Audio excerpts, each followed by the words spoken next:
So while the engine oil is draining, we're going to drain the primary case. This again takes a 5/8 ratchet or socket or wrench. Break that free. Now remember, before you take that out, you're going to want to have a drain plug or drain pan underneath this. So I'm going to move it over here and try and get it in place where it's still catching the last little bit of oil drain out of the engine, and now it's going to catch the primary fluid as well. You could do these as separate tasks. It would be okay. I'm just doing them as one.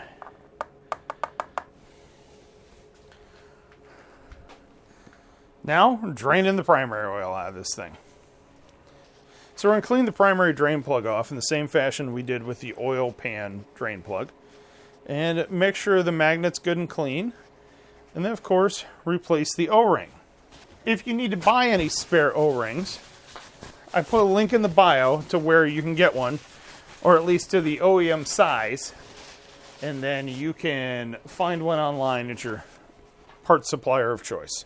Now, while the oil's draining, we're going to get ready to refill things. So first things first, we're going to take the clutch or derby cover off of this thing. This takes a T25 Torx bit.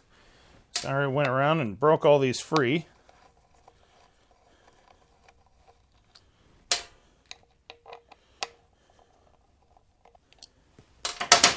And we can just pop that sucker right off of there.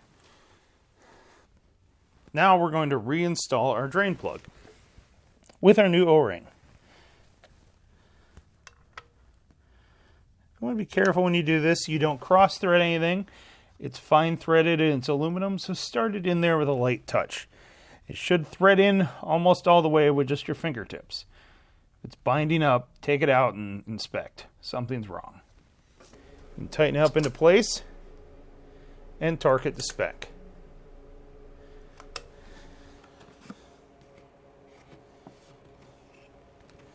And just pour the 1 quart in there nice and slow.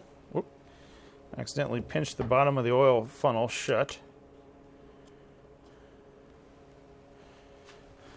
Nice having a new disposable oil funnel.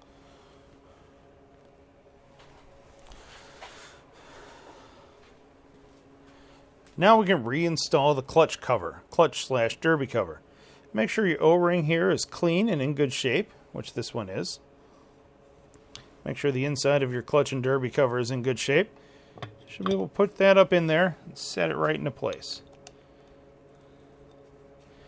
Now you want to make sure you start all these screws in before you tighten any of them down.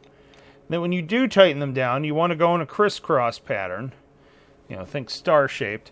Otherwise, if you just tighten one down, this thing could go crooked and then it won't properly seal. Take your T25 Torx bit, spin that down in there.